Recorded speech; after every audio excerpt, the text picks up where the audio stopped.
All right, welcome in everyone. It's time for another deep dive. As always, we're going to take a whole bunch of complex information and break it down into those key insights you really need. And today we're diving into Michael D. Watkins, The 6 Disciplines of Strategic Thinking. This one came highly recommended, actually. A lot of you wanted to really get a handle on some of those, important concepts fast, but without skimping on the details. And Watkins does a great job of that. He pulls in all sorts of stuff, executive interviews, research, even a bit of game theory and psychology in there to give us a really solid foundation in strategic thinking. Yeah, and our goal, for this deep dive at least, is to answer a really fundamental question. What does it actually take to think strategically in today's world? What are the core elements that are going to help anyone navigate a world that honestly just seems to get more and more complicated by the day? Right. Like it's one thing to have a plan, but it's another thing entirely to really be able to anticipate what's coming next and adapt. Exactly. And that's where Watkins comes in. I mean, the guy's got some serious credentials, a background in decision sciences from Harvard, and he's worked with like a ton of business leaders. So this isn't just some ivory tower theorizing. This is stuff that's been tested in the real world, the trenches. Exactly. And to see why this stuff matters, let's look at a real-world example. Gene Woods, back in 2016, he became the CEO of Carolina's healthcare system, CHS. Now, CHS, they were already doing pretty well. They had, solid performance, good reputation. But Woods, he saw some potential problems brewing on the horizon for healthcare in general. Rising costs, all the uncertainty around regulations, new competitors popping up left and right. And that's what's so key here. He wasn't just content with things being good in the moment. He was looking ahead, trying to anticipate what those changes might mean down the line. And his big insight, strategically, was this thing he called the next generation network strategy.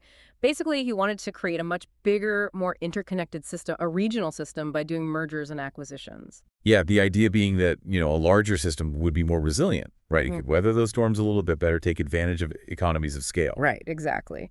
So one of the big takeaways here is that being able to, scan for change proactively, really figure out what's significant, and then actually doing something about it decisively, that's what makes for a truly strategic leader.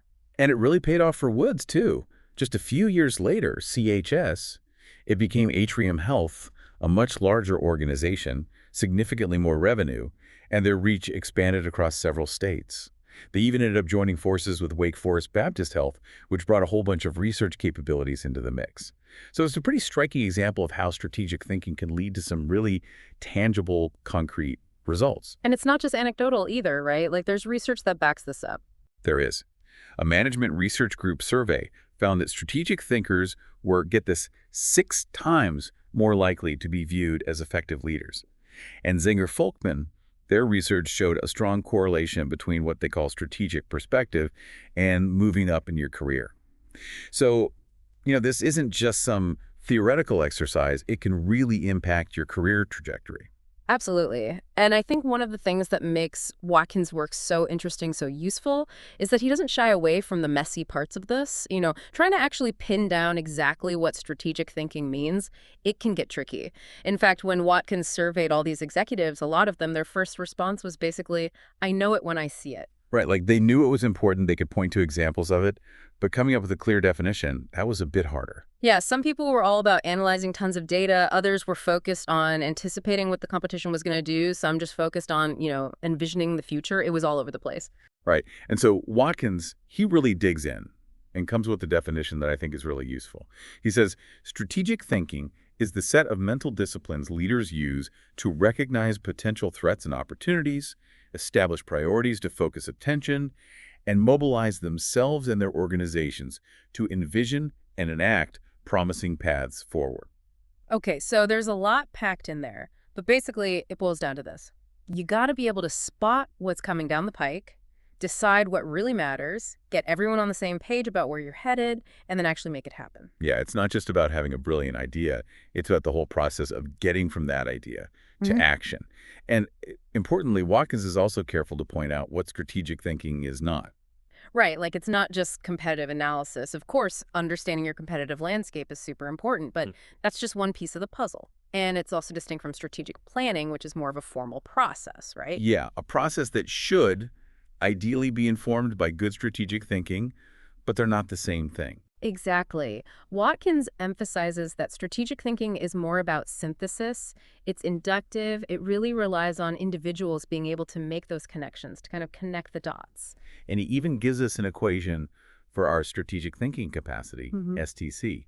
It's endowment plus experience plus exercise. Uh-huh. Now, your endowment, that's basically your natural aptitude, how much you're sort of wired for this kind of thinking. Hmm. And that's relatively fixed. There's not a whole lot you can do to change that.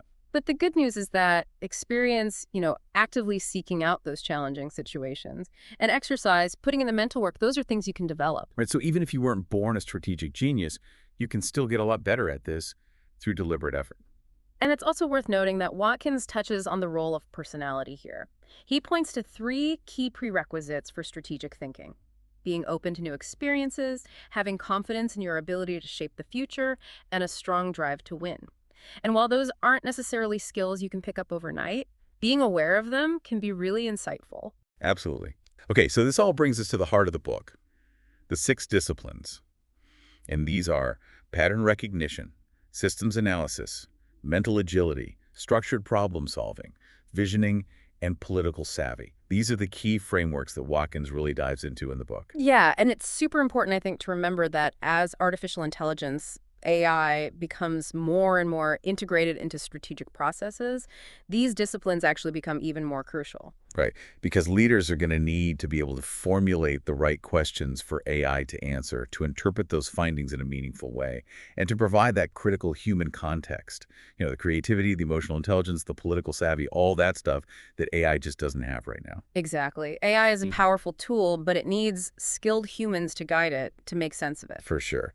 So for this first part of our deep dive, let's focus on that first discipline, pattern recognition. Right. At its core, this is all about our brain's amazing ability to identify regularities. It's how we make sense of all the information constantly bombarding us, how we recognize objects, predict what's going to happen, and learn from our experiences. And Watkins introduces this recognize, prioritize, mobilize cycle, or RPM. Yep. Basically, it's the fundamental process that strategic thinking uses to deal with challenges and opportunities. You see something important, you recognize it, you determine how important it is, you prioritize it, and then you take action, you mobilize. Yeah. And it's not a one-time thing, it's a cycle. You're constantly moving through these stages. Let's go back to Gene Woods for a second. I mean, his RPM capabilities, they were clearly pretty strong. He recognized that trend of consolidation in healthcare early on. While a lot of other CEOs were just heads down focused on day-to-day operations, Woods was looking at the bigger picture. Yeah, and he was able to quickly zero in on some potential merger opportunities, like the one with Navicent Health, and then he effectively rallied his organization to make that merger happen. So that's a great example of RPM in action. It is. Now, it's interesting to compare this human capability with how computers recognize patterns. Think about Deep Blue playing chess. That was all about brute force, massive computing power evaluating millions of possibilities. And then you've got the modern chess engines, AlphaGo, which famously beat the world's best Go player. Those use deep learning. But Watkins, he's pretty clear that AI, at least for now, it augments our pattern recognition abilities. It doesn't replace them. And this is especially true in environments that are volatile, uncertain, complex, and ambiguous. Or, as Watkins suggests, CUVA, putting complexity at the center. Right, because complexity is really the core challenge. It's the, interconnectedness of all those other factors, the volatility, the uncertainty, the ambiguity. And to really understand how we humans do pattern recognition, we got to talk about Daniel Kahneman's work on System 1 and System 2 thinking. You've probably heard of this. Yeah, it's pretty famous. So System 1, that's the fast, automatic, intuitive part of our brain. It's working in the background all the time, often without us even realizing it. But it can be prone to biases. Right, it jumps to conclusion. Exactly. And then you've got System 2. That's the slow, deliberate, analytical part. It's what we engage when we have to really focus on a complex task. And for strategic thinking, System 2 is crucial, especially when you're trying to spot subtle patterns in data that your gut instinct, your System 1, might miss. Yeah, it's like System 1 is autopilot. It's great for handling routine stuff. But when you need to really focus and analyze, you got to switch to manual control. That's System 2. That's a great analogy. So Watkins gives this example of a CEO in financial services. They're anticipating a recession, they're preparing for loan losses, but then their quarterly results come in and they're surprisingly positive. Okay, so that seems like good news, but But their system 2 kicks in and starts actively searching for similar patterns from the past. Maybe there was a government stimulus package that gave the economy a temporary boost, or maybe there was a short-term increase in employment that's masking some deeper underlying problems. So that's system 2 at work, trying to construct a narrative that explains the data rather than just taking it at face value. right, because sometimes things look good on the surface, but there might be something else going on underneath. Exactly. And this ties into associative activation and priming. The idea here is that one thought can trigger a whole chain reaction of related ideas in our memory. And priming is similar. Being exposed to one thing can make us respond more quickly to related things later on. So for a business leader, if they see their company's performance starting to decline, that might prime their thinking towards potential activist investors, right? And that allows them to react more quickly if that threat actually materializes. It's amazing how much of this happens without us even being aware of it. Yeah. Our system 1 is often calling the shots. It is. And that's why Watkins is so insistent on us cultivating our System 2 capabilities. It takes conscious effort, it takes reflection. He even asks this really pointed question. How can you become more aware of when you are and are not engaged in Kahneman's System 2 thinking? It's something we should all be thinking about. For sure. But it's also important to acknowledge that even with our best efforts, our pattern recognition abilities are going to have some limitations. Our attention, for one thing, is limited. Right. We can't focus on everything at once. Exactly. There's that famous invisible gorilla experiment where people are so focused on counting passes in a basketball game that they completely miss a guy in a gorilla suit walking right through the middle of the court. I've seen that one. It's wild. It is. And in a strategic context, this means that, a leader who's laser focused on one competitor might completely miss a disruptive innovation coming from some unexpected place. And then there's confirmation bias, our tendency to look for information that supports what we already believe. And the halo effect, where one good thing about something, like a company's strong performance, can make us view everything else about that company more positively, even if it's not really warranted. Right, like we assume that if they're doing well financially, they must have a great strategy and great leadership, even if that's not actually the case. Exactly, and Phil Rosenzweig talks about this a lot in his work. It really is a case of garbage in, garbage out, if our biases are skewing our perception of reality. So it's not enough to just be good at spotting patterns. We also need to be aware of these biases, and we need to develop strong critical thinking skills to test those initial perceptions. Watkins really stresses the importance of being skeptical of our own intuitions, of challenging our own convictions. We need to constantly be evaluating our mental models, and we need to be willing to revise those assumptions when new information comes along. So given all these limitations, what can we actually do to improve our pattern recognition skills? Watkins offers some pretty practical suggestions. One is to really immerse yourself in the relevant domains. If you want to spot patterns in, say, the tech industry, you need to really engage with that industry, read everything you can, talk to people, get a feel for how things work. He also talks about observing experts. Find people who are really good at pattern recognition and try to understand how they think. Ask them questions like, what were the most important patterns you saw? What connections did you make? That kind of thing. And he emphasizes the importance of curiosity, that natural drive to explore and learn. Fred Smith, the founder of FedEx, he's a great example. He's a voracious reader. He reads across all sorts of different disciplines because he understands that valuable insights can come from unexpected places. That's a great point.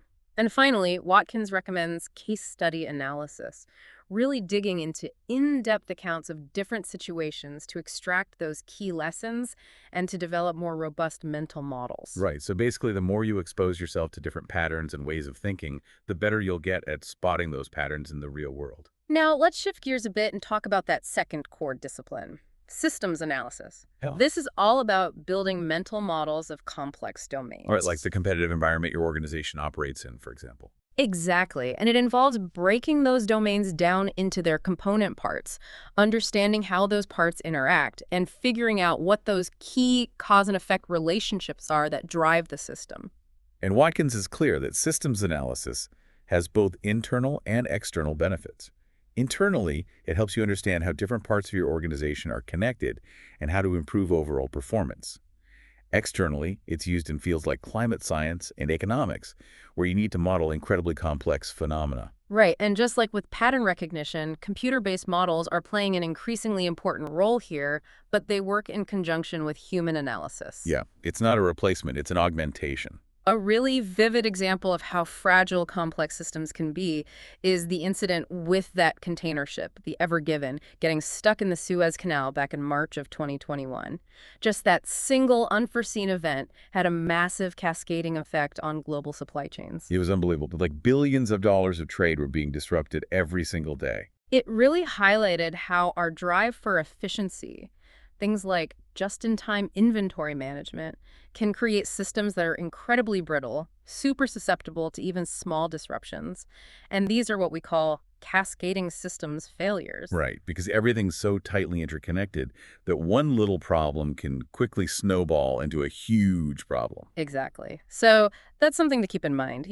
Efficiency is great, but you also need some redundancy built into the system to make it more resilient. But systems analysis isn't just about identifying weaknesses. It can also help you uncover opportunities. Think about Bill Ackman's bet during those early COVID lockdowns. He looked at how things were playing out, he analyzed the potential impact on different sectors, and he correctly predicted that insurance premiums were going to go up. And he made a ton of money from that. Right. So understanding how different elements within a system are interconnected can give you a real edge. Absolutely. Now, Watkins points out that system models typically have three main components: the elements themselves, the interconnections between those elements, and the overall purpose or function of the system as a whole. Yeah, think of it like an organization. You've got different departments, those are your elements. You've got the ways those departments communicate and collaborate, those are your interconnections. And then you've got the overall strategic goals of the business. That's your purpose.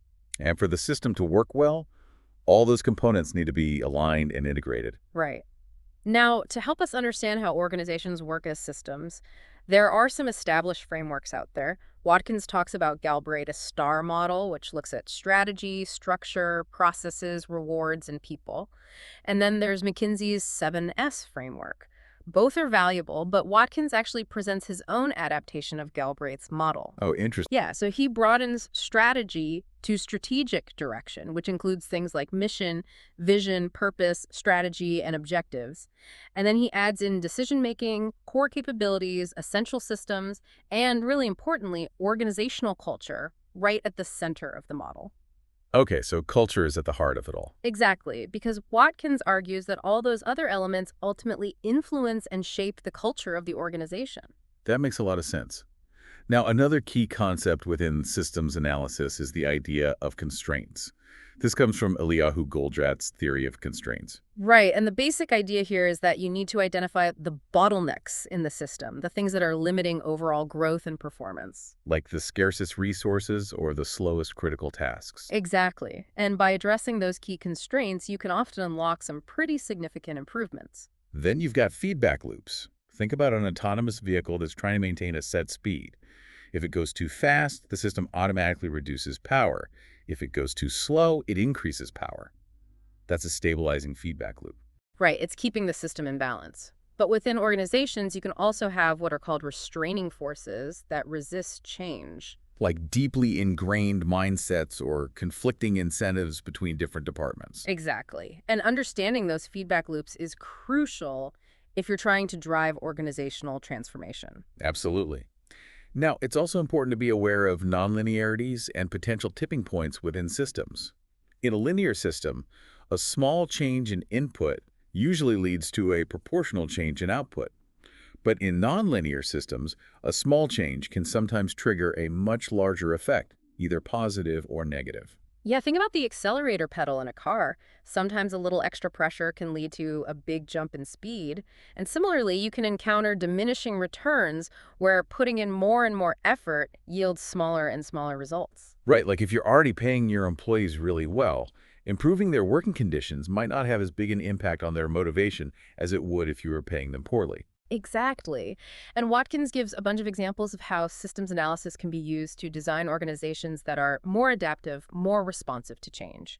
He points to the rapid development and distribution of the COVID-19 vaccines as a really impressive feat of global supply chain management and collaboration. Yeah, that was incredible. And he also talks about an approach he co-developed with Amit Mukherjee that specifically focuses on an organization's ability to sense and respond to changes in its environment. Their framework highlights 4 interconnected subsystems that are crucial for overall organizational adaptability. So it's not just about understanding how the system works now, it's about building a system that can adapt to changing circumstances. Exactly. And finally, a really important aspect of systems analysis is the need to update and even discard outdated mental models. Oh, because the world is changing so fast that if you're clinging to old ways of thinking, you're going to get left behind. It's not just about learning new things, it's about unlearning what's no longer relevant or accurate.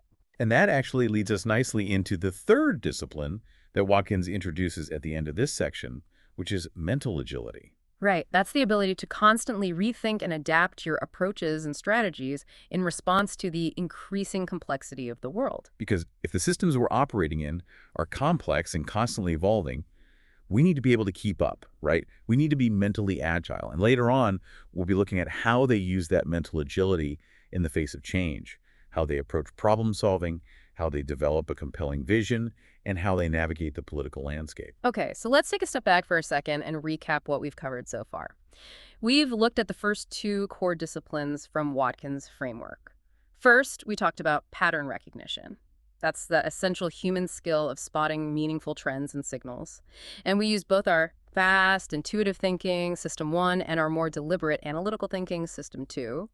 But we also have to be aware of our biases, which can skew our perception. Right, so it's not just about seeing patterns, it's about seeing them accurately. Exactly. And then the second discipline we explored was systems analysis. That's about building mental models to understand how those complex environments really work, to see those interconnections, and to identify the key leverage points where you can take action. And you, our listener, were interested in getting this knowledge efficiently but thoroughly, so hopefully this has provided a good foundation for those 2 disciplines. And the really important point here is that these aren't just abstract concepts, they're practical skills, mental muscles that you can develop and strengthen, just like Watkins talked about with that STC equation. Right, it takes effort, but you can get better at this stuff. So here's a question for you to consider. Think about your own work, your own areas of interest. Where could consciously applying the principles of pattern recognition and systems analysis reveal new insights or opportunities that you haven't seen before? I think that's a great question to ponder. And if you're enjoying this deep dive into these first 2 disciplines, let us know. We'd be happy to explore the remaining 4: mental agility, structured problem solving, visioning, and political savvy in future discussions. Absolutely. So keep those requests coming. Because ultimately, by understanding and putting these fundamental disciplines of strategic thinking into practice, you can move beyond just being informed. You can become a truly effective strategic thinker in whatever field you're pursuing. That's the goal. All right, that's it for this deep dive. We'll catch you next time. See you then.